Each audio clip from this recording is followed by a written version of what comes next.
Neglect starts as an infection, and if you don't take care of it, it becomes a disease. And one neglect leads to another. And the worst of all, when neglect starts, it diminishes our self-worth, our self-confidence, our self-value.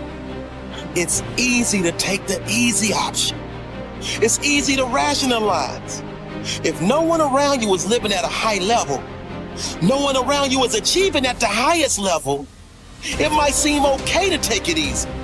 It's easy to get in a big, average, miserable rut. What's not easy is putting in the work when you don't feel like it. What's not easy is continuing to raise the bar when everyone around you remains the same. Not one's life is ever easy. How did you ever think you were ever going to make any progress? You can make this your time. You can take control of the life you want to live. Have the authority to know what you need to change, to know how to change, and then to take action.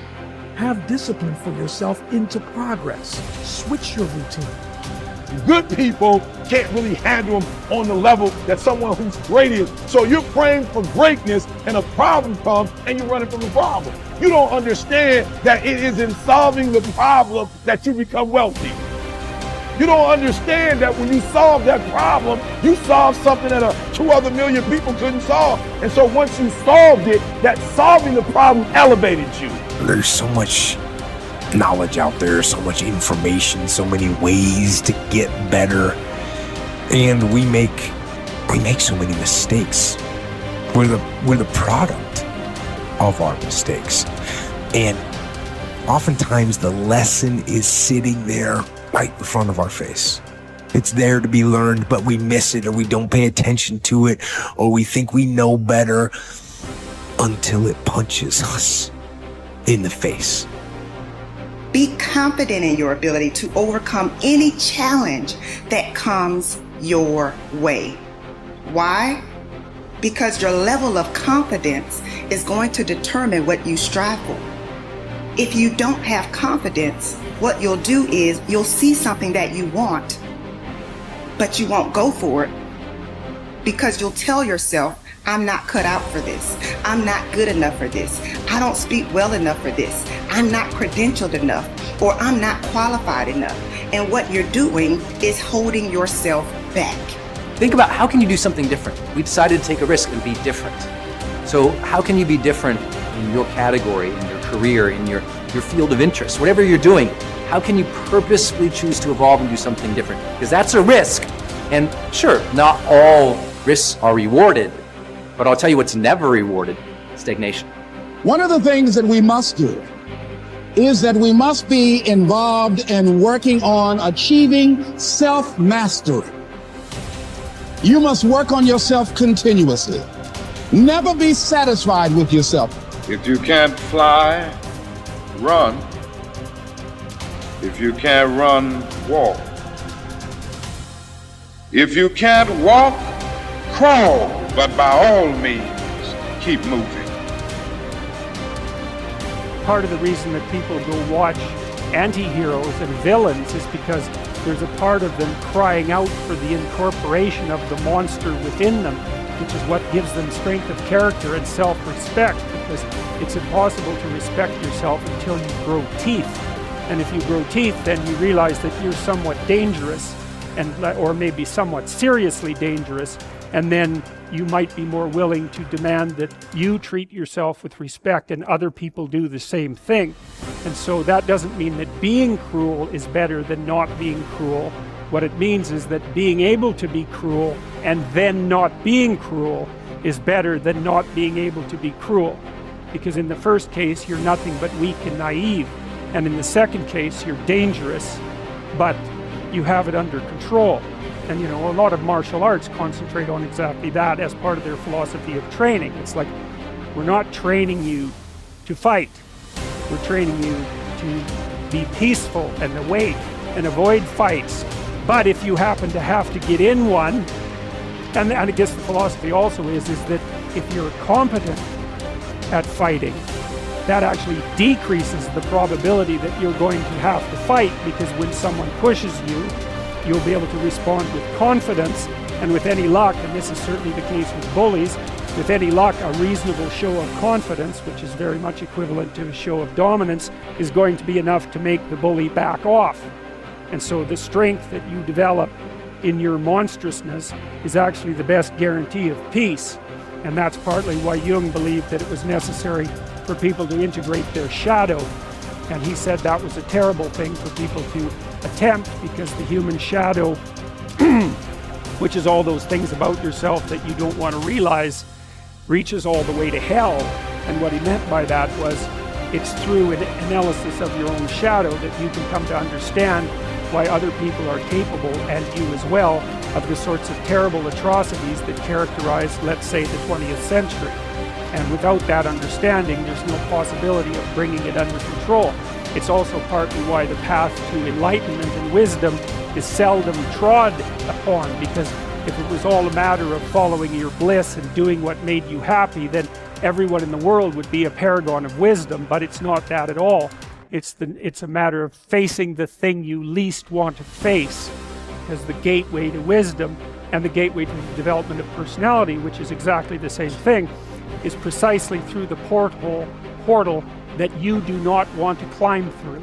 And the reason for that's actually quite technical. This is a Jungian presupposition too, is that, well, there's a bunch of things about you that are underdeveloped, and a lot of those things are because there's things you've avoided looking at because you don't want to look at them, and there's parts of you you've avoided developing because it's hard for you to develop those parts. And so it's by virtual necessity that what you need is where you don't want to look, because that's where you've kept it. The starting point of setting goals is for you to throw off all mental limitations and let your mind roam freely across the entire universe of possibilities. Your primary job at the beginning is to allow yourself to dream big dreams and determine exactly what it is you want out of life, in every area and in every dimension. Decide what's right before you decide what's possible. Imagine that you can be or have or do virtually anything that you really want to, as long as you know exactly what it is. First, make up a dream list. Temporarily imagine that you have no limitations of time, money, knowledge, contacts, experience, or education. Imagine that anything that you can write down is possible for you. Remember, anything that you can clearly define and crystallize on paper is probably possible if you want it long enough and hard enough and are willing to make whatever efforts and sacrifices are necessary. There are no unrealistic goals, only unrealistic timelines. The very act of writing your goals down sets the whole universe to work in your favor and activates all the mental laws to help you. In fact, many people have had the experience of writing out a list of goals on New Year's Day, putting them away and not referring to them again until the end of the year, and then finding that 80% of the goals have been achieved, sometimes in the most amazing ways. The very act of writing down big, challenging goals causes three things to happen. First, your self-concept improves and your self-confidence goes up immediately. The act of setting goals requires self-confidence and simultaneously builds self-confidence. Having the courage to write down what you really want improves your self-image and raises your self-esteem. The action itself generates a feeling of greater personal power and ability. Second, tap into your mental and emotional powers. Goal setting actually gives you a burst of physical and mental energy. Your heart rate and your respiratory rate speed up. The very act of goal setting is inherently exciting. It sounds a little corny, but someone once said, feeling listless. Make a list, it's true.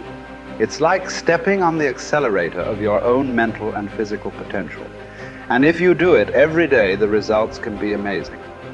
Third, commit it to paper. The very fact that you have committed a goal to paper dramatically increases the likelihood that you will achieve that goal.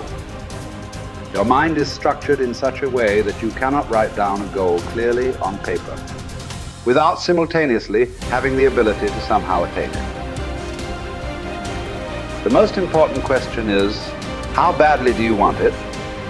As soon as you plant the garden, the busy bugs and the noxious weeds are out to take it. And you've got to learn not only to nourish your values, you've got to learn to do battle with your enemies. Whatever threatens you, I'm asking you to threaten it back. Take care of your responsibility, but don't take anything off of anybody. Somebody wants to destroy your chances for a good future by their negative talk, negative thinking, putting it all down. I'm telling you, walk away if you have to. Walk away. Whatever threatens you, threaten it back. Whatever threatens your opportunity, threaten it back. Now, some of our enemies are on the outside, but here's the most important thing to understand. Some of our enemies are on the inside.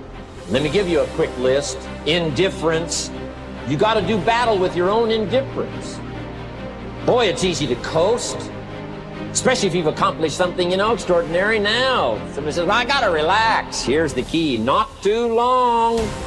The weeds will take all you plant if you rest too long. Don't rest too long. Indecision. You got to make those decisions. The ones that don't turn out to be good gives you experience to make better decisions. Don't let much time go by without making some decisions. The ones that you can make quickly, make them quickly. The ones that take time, take your time. But get those decisions made. Don't let indecision be an enemy, rob you of the future, empty your bank account, leave you with zero in the purse. Don't let that happen. The next one is doubt. But I'm asking you not to pick up all those doubts. I'm asking you to have some faith, have some courage, believe. Drive your doubts into a small corner. Don't let them loose like a mad dog. Drive you into a small corner. Don't doubt the future. Don't doubt the possibilities. Here's the most important one of all. Don't doubt yourself. If I've got miracle working power to change my life, so do you. If I've got the ability to change, so do you. If I've got the ability to read, so do you. If I can discover, so can you. If I can grow, you can grow. If I can develop, you can develop. If I can get an invitation like I got 6 years ago, help take something around the world, so can you. If I can stand on this platform, Idaho farm boy raised in obscurity, so can you. I'm asking you, don't sell yourself short.